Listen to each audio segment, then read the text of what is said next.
আমার মনে হইতেছে আমার দেশের মানুষ খুব বেশি অসহিষ্ণু, খুব বেশি অস্থির, কেউ যেন কারো নিয়ন্ত্রণে নাই। প্রত্যেকেই হত্যা, খুন, ধর্ষণ, পরকীয়া মনে হয় যেন একেবারে খোলামেলা প্রকাশ্যে শুরু হয়েছে। পরকীয়া এই শব্দটা, অবৈধ সম্পর্ক, স্বামী থাকার পরেও মহিলার অবৈধ সম্পর্ক, স্ত্রী থাকার পরেও পুরুষের অবৈধ সম্পর্ক, আমার মনে হয় গত 10 বছরও এত বেশি আমি শুনি নাই এ কয়দিনে যা শুনতেছি। ঘটনাটা কি? অসভ্যতা এভাবে বেড়ে গেল কেন দোস্ত? নোংরামি এভাবে বেড়ে গেল কেন? প্রিয় ভাইয়া, এই কঠিন বাস্তবতা, এই নিদারুণ বাস্তবতার মুখোমুখি তোমরাও হইবা। কোন সমাজে যদি জেনা ব্যভিচার হয়, বেড়ে যায়, খোদার কসম, তো ওই সমাজের সকল পরিবারই অরক্ষিত হয়ে যায়। কারোই তখন ইজ্জতের নিরাপত্তা থাকে না, কারোই থাকে না, কারোই থাকে না। এই জন্য আমরা ভাবা উচিত, মানুষ চলজ্জান্ত মানুষ পিটাইয়া মানুষকে দিনে দুপুরে মেরে ফেলতেছে, আফসোসের ব্যাপার। আইয়ামে জাহিলিয়াত, নিকৃষ্ট কাফের বেঈমান যখন ছিল, জাহিলি সমাজ ছিল, তখনও আমরা কোনোদিন কোনো কিতাবে জাহিলি যুগের এমন কোন ঘটনা শুনি নাই যে দিনের আলোতে পাথর মাইরা এইভাবে একজন মানুষকে দিনে দুপুরে এইভাবে মেরে ফেলে। এত বড় নিকৃষ্ট জানোয়ার পৃথিবীর ইতিহাসে আর কখনো হয় নাই। এত বড় জানোয়ার, এত বড় কুত্তা পৃথিবীতে আর কোনোদিন জন্ম নেয়। মানবতা কোথায় নেমে গেছে? হায় রে দল, হায় রে ক্ষমতা, হায় টাকা, হায় চাঁদা। ঢাকা এত দরকার হয়ে গেল।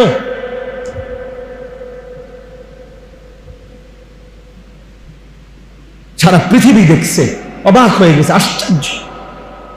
একটা মানুষ, দাড়িওয়ালা একটা যুবক, জলজ্জান্ত মানুষটাকে এতগুলো মানুষের সামনে দিনে দুপুরে পাথর মেরে মেরে মেরে ফেলছে।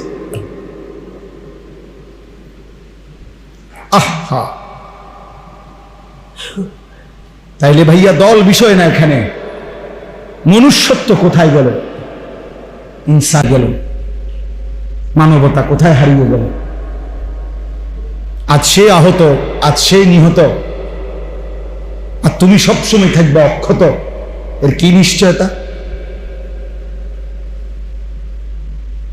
আজ তার বোন দর্শিত, তার স্ত্রী পরকীয়া আসক্ত, আমার ঘর তোমার ঘর সবসময় থাকবে পবিত্র, সুরক্ষিত, তার কি নিশ্চয়তা? তার কি নিশ্চয়তা? দোস্ত আমার, বন্ধু আমার, বাবা আমার, প্রিয় সাথী আমার, নওজোয়ান, সবাই মিলে ভাবো, আগামী পৃথিবী তোমরা বাঁচতে হবে, এই সমাজ নিয়েই তোমরা চলতে হবে। আরে তুমি থাকতে তো হইব, এই সমাজে বাঁচতে তো হইব। তুমি তো সম্পূর্ণ নিজেকে আলাদা করলে জীবন চলবে না। সমাজবদ্ধ মানুষ না থাকলে মানুষের জীবন চলবে না, কারণ একা মানুষ সব কাজ সমাধা করতে পারে না। আমি চলতে হলে আমার ড্রাইভার লাগবেই, জীবন চলার পথে আমার দোকানদার লাগবেই, কাস্টমার লাগবেই, প্যাসেঞ্জার লাগবেই। সমাজের মানুষ যদি কেউ উপার্জন না করে, কেউ কৃষি না করে, বিভিন্ন রকমের কাজে যদি বিভিন্ন জন জুড়ে না থাকে, একটা সমাজ অচল হয়ে যাবে। তাইলে এই সমাজ আমরা বাঁচতে হবে, এখানে আমরা বড় হইতে হবে, এখানে আমাদের সন্তানরা বড় হবে, এখানে তোমরাও আগামী দিনে এই যে কয়জন ছেলে বসছো, বাবা তোমাদের কাছে অনুরোধ করি, প্রিয় ভাই, তুমি একা হইলেও ভাগ্য আমার এই কথাটা, তুমি তো এই সমাজ থেকে আলাদা না।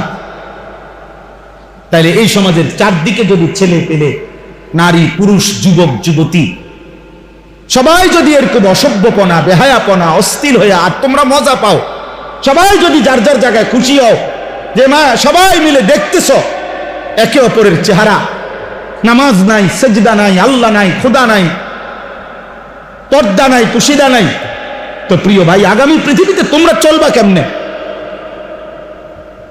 তোমরা বাঁচবা কেমনে? কেমনে বললে বুঝবে? কি ভাষায় বললে বুঝবে? কি ভাষা? এখানে যারা বাবা তাদের সন্তানে 9 বছরের বাচ্চার যদি নিরাপত্তা না থাকে, আমার সমাজ কোথায়? বলে 9 বছরের বাচ্চার যদি নিরাপত্তা না থাকে, তাকে যদি এত বড় জুলুমের শিকার হইতে হয়, আমার সমাজ কোথায় নেমে গেছে? বলে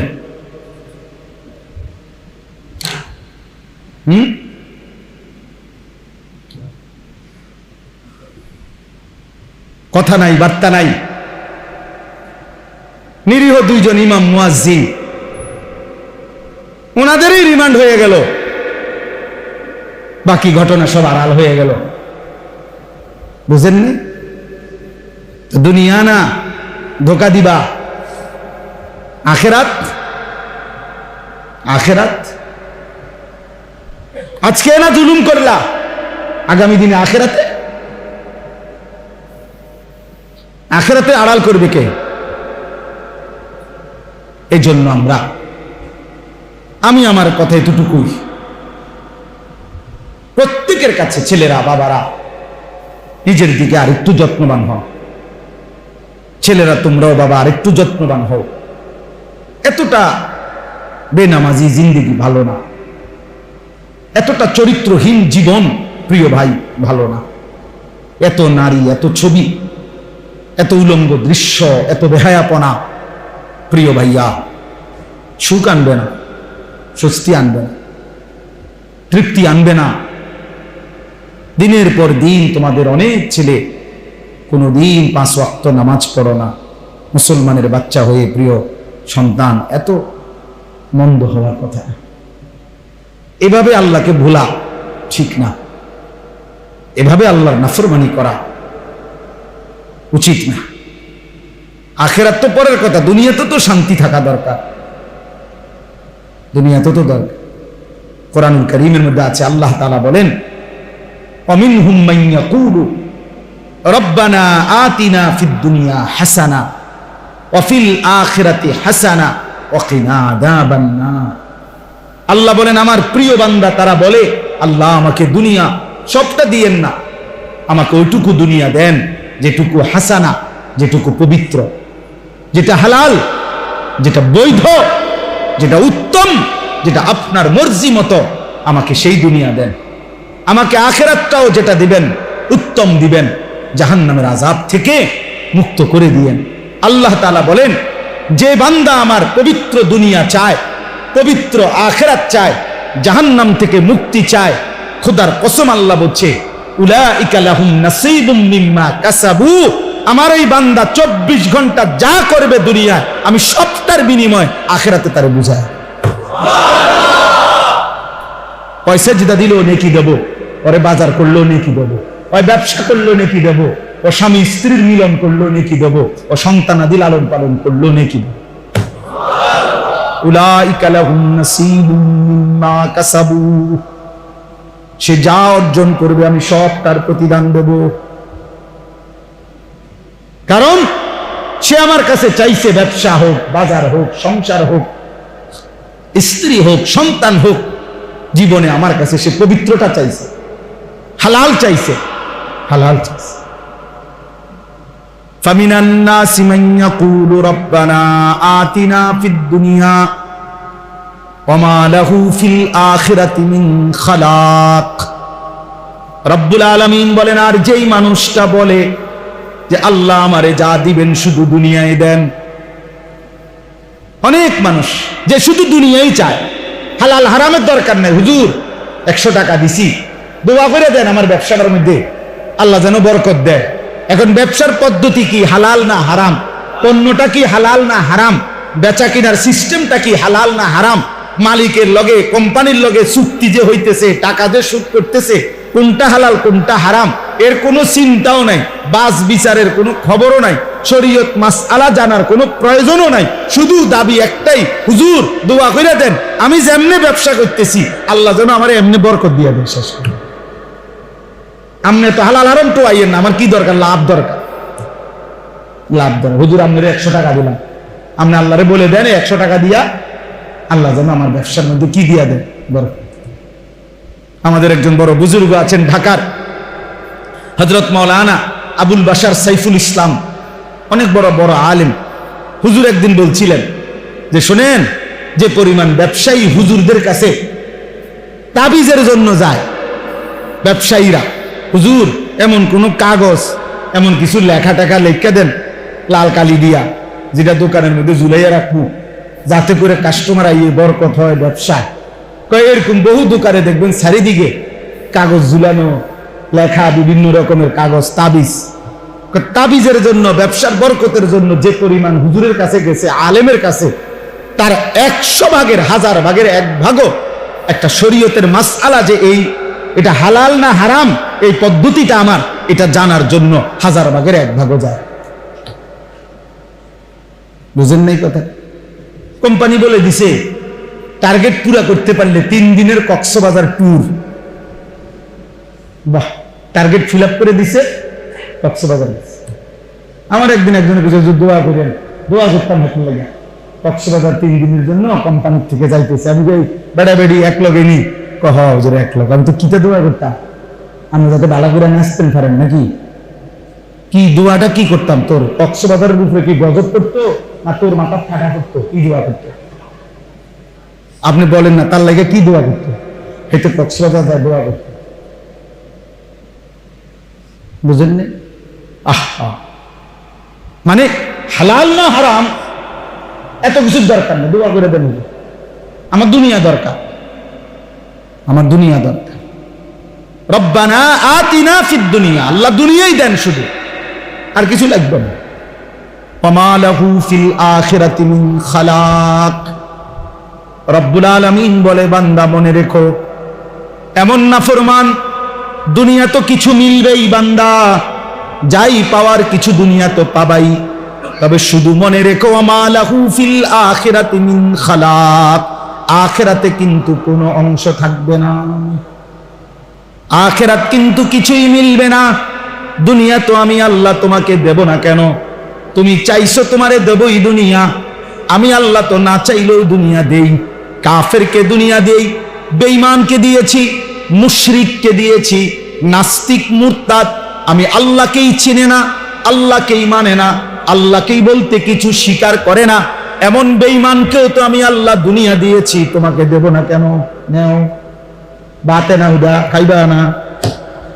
এটা তো আমি কুত্তারও খাওয়াই, জানোয়ারকেও খাওয়াই। হ্যাঁ, দুনিয়া তো আমি জানোয়ারকেও দেই, বেটা তোরে দিতাম না, নে বেটা, আর কি তা বাতে না দুগা, আর কি খাবিয়ে না। বিল্ডিং, আরে বিল্ডিং তো ইউরোপ আমেরিকার মধ্যে কুকুর শুকর ওরা যেখানে ফার্মে পালে, কুত্তা শুকর ওইগুলোও তো বিল্ডিং এ থাকে, এসি রুমে থাকে। তো কি এত হইছেটা কি বেটা? এসি গাড়ি, এটা তো জানোয়ারও চলে ইউরোপের মধ্যে। আমার একজন পরিচিত আমারে বলছে, জাপানে থাকে, যে হুজুর আপনার এসব প্রাইভেট কারে আমরা জাপানে ছাগল টানে, ছাগল টানে, ছাগল। কারণ আমি যদি বলি ভাই সব বক্তা জানেন তো প্রাইভেট কারে আসছি, ছোটখাটো বক্তা মনে করেন না, আরেকতে কইব হুজুর প্রাইভেট কারে ছাগল টানে, বেটাগিরি কি তা? মানে এটার মধ্যে কি ফুটাগিরি কি বলেন না? এটা তো জানোয়ারও চলে। এজন্য দোস্ত, দুনিয়া মিলে যাওয়া, দুনিয়ায় ভালো থাকা তেমন কিছুই না, তেমন কিছুই না। বরং মূল বিষয় হলো আল্লাহকে প্রাধান্য দেওয়া, আখিরাতকে প্রাধান্য দেওয়া। প্রয়োজনে পুরা দুনিয়া ছেড়ে দিলাম, প্রয়োজনে সব ছেড়ে দিলাম, আল্লাহকে নিলাম, আল্লাহ সন্তুষ্টি চাইলাম, আখিরাত চাইলাম। খোদার কসম নবী বলছে, ওই ব্যক্তি লাভের ব্যবসা করছে যে দুনিয়া ছেড়ে দিছে, আল্লাহকে গ্রহণ করছে। এই চলেন এবার এই তর্জমা শুনেন, তাহলে কথা শেষ। এখানে যে আয়াত আমি পড়ছি সূরা বাকারার, কোরআনুল কারীমের 2 নম্বর সূরা, 2 নম্বর পারা, সূরা বাকারা। এই সূরার 207, 208 এই 2টা আয়াত পড়ছি। এবার এই শেষ তর্জমাটা শুনেন, অল্প একটু কথা। রাসূলুল্লাহ সাল্লাল্লাহু আলাইহি সাল্লামের একজন সাহাবী সুহাইব, ওনার নাম ছিল সুহাইব রুমি, মানে রোম দেশের মানুষ ছিলেন উনি। তো উনি ইসলাম পূর্ব যুগেই মক্কায় এসে বসবাস করছিলেন এবং মক্কায় এসে ব্যবসা করতেন। ব্যবসা করতে করতে একটা পর্যায়ে উনি মক্কার একজন বিশিষ্ট ব্যবসায়ী, ধনাঢ্য ব্যবসায়ী হয়েছিলেন, সুহাইব রুমি ওনার নাম। তো রাসূলুল্লাহ সাল্লাল্লাহু আলাইহি ওয়াসাল্লামের হাতে এক পর্যায়ে উনি কালেমা গ্রহণ করছেন। নবীজি সাল্লাল্লাহু আলাইহি সাল্লাম যখন মক্কা থেকে হিজরত করে মদিনায় গেছেন, তো আরো অন্যান্য সাহাবীরাও ধীরে ধীরে আগে পিছে, কেউ আগে কেউ পরে, ওনারাও ধীরে ধীরে মদিনায় হিজরত করে করে রাসূলুল্লাহ সাল্লাল্লাহু আলাইহি সাল্লামের কাছে চলে গেছেন। তো নবীজি সাল্লাল্লাহু আলাইহি সাল্লাম যাওয়ার পরে কিছুদিন পরে যারা গেছে নবীজির কাছে মদিনায় মক্কা ছেড়ে, এর মধ্যে উনি একজন, এই সুহাইব রুমি, অর্থাৎ উনিও হিজরত করে মদিনায় গেছেন নবীজির হিজরতের পরে, মানে নবীজি তখন চলে গেছে মদিনায়, এর পরে গেছে। তো যেদিন উনি মক্কা থেকে হিজরত করে গোপনে মদিনার উদ্দেশ্যে রওনা দিছে, ওই দিন কিছু দূর যাওয়ার পরে মক্কার কুরাইশরা খবর পাইয়া ওনারে ঘেরাও দিয়া ধরে ফেলছে, আটকাইয়া ফেলছে আর কি, যাইতে দিবে না মদিনায়। এই তখন তাফসীরের মধ্যে আছে, আমি এই আয়াতের জন্য কইতেছি আর কি কথা। তো তাফসীরের মধ্যে আছে এই সাহাবী উনি একজন তীরন্দাজ সাহাবী ছিলেন, মানে সাহাবীদের মধ্যে সবচেয়ে বেশি তীর ছুটতে পারতেন, কাফেরদের তীরন্দাজ উনি একজন পারদর্শী ছিলেন। তো ওনার কাঁধের মধ্যে যেই ধনুক তীর ছিল, উনি কাফের কুরাইশদেরকে দেখাইয়া বলছে, দেখো তোমরা সবাই জানো আমি মক্কার সেরা তীরন্দাজদের একজন, কাজেই ইচ্ছা করলেই তোমরা আমার কাছে এখন আসতে পারবা না। আমি যতক্ষণ পর্যন্ত আমার কাছে তীর আছে অতক্ষণ আমি একজন একজন করে গাইতালাম রাখবো। হ্যাঁ, কাজে আমার কাছে আসতে পারতাম না। এরপরে যদি আমার তীর শেষ হয়ে যায়, এরপরে আমার কোমরে তরবারি আছে, এই দেখো আমি তরবারি চালনা তো অভিজ্ঞ, তোমরা জানো। এরপরে আমি তরবারি দিয়ে তোমাদের সাথে যুদ্ধ করব, সেখানেও তোমাদের বহু লোক হতাহত হবে। হ্যাঁ, এরপরে যদি তোমরা আমারে ধরতে পারো, কাজেই এত অল্পতেই আমারে তোমরা ধরতে পারবা না, আটকাইতে পারতা না, তোমাদের অনেক ক্ষতি হবে। কিন্তু এই কথাটা শুনেন, কিন্তু আমি তোমাদের কাছে একটা প্রস্তাব দিচ্ছি, আমি জানি তোমরা আমারে কেন আটকাইছো, অন্য অনেকেই চলে গেছে তারে আটকাও নাই, আমারে আটকাইছো তোমরা, আমি জানি। কারণ তোমরা জানো যে আমি মক্কার ধনাঢ্য ব্যক্তিদের একজন, আমার কাছে অনেক সম্পদ আছে, স্বর্ণ রৌপ্য আছে, এটা তোমরা জানো, আমি জানি। এই জন্য তোমরা আমারে আটকাইছো। আমি জানি তোমাদের মূল লোভ সম্পদের প্রতি, অতএব আমার যত সম্পত্তি আছে যেখানে যেখানে আমি রেখে আসছিলাম, এখন আমি সব বলে দিচ্ছি, তোমরা সব কিছু নিয়ে নাও, বিনিময়ে শুধু আমারে একা আমার আকা, আমি যার জন্য যাচ্ছি, আমার সেই প্রিয় বন্ধু আমার রাসূলের কাছে যাইতে হবে। আমারে বাধা দিও, আমার কাছে, আমার নবীর কাছে আমারে যাইতে হবে।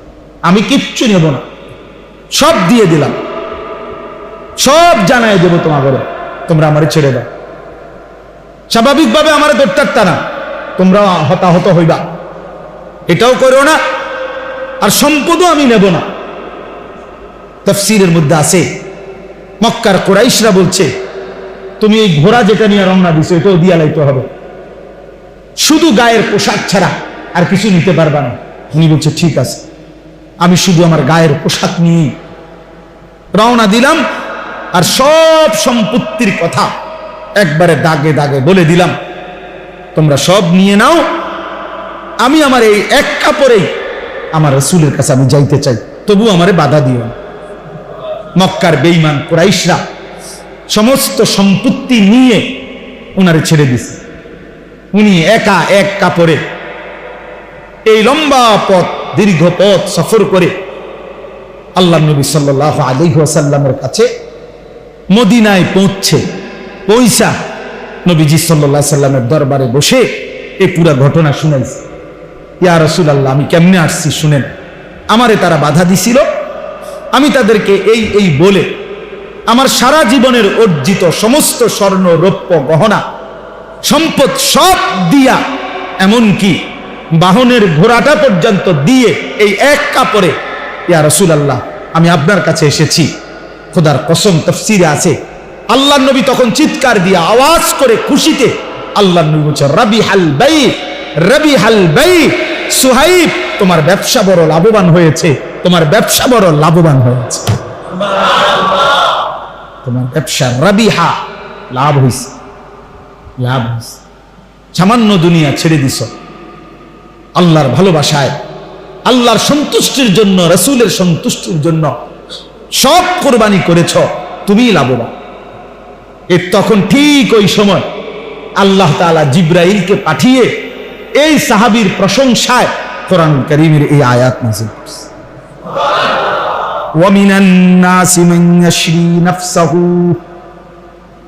আল্লাহ বলে বন্ধু আপনার সাহাবীদের মধ্যে কিছু সাহাবী এমন যারা তাদের পুরা জীবনটাকে বিক্রি করে ফেলে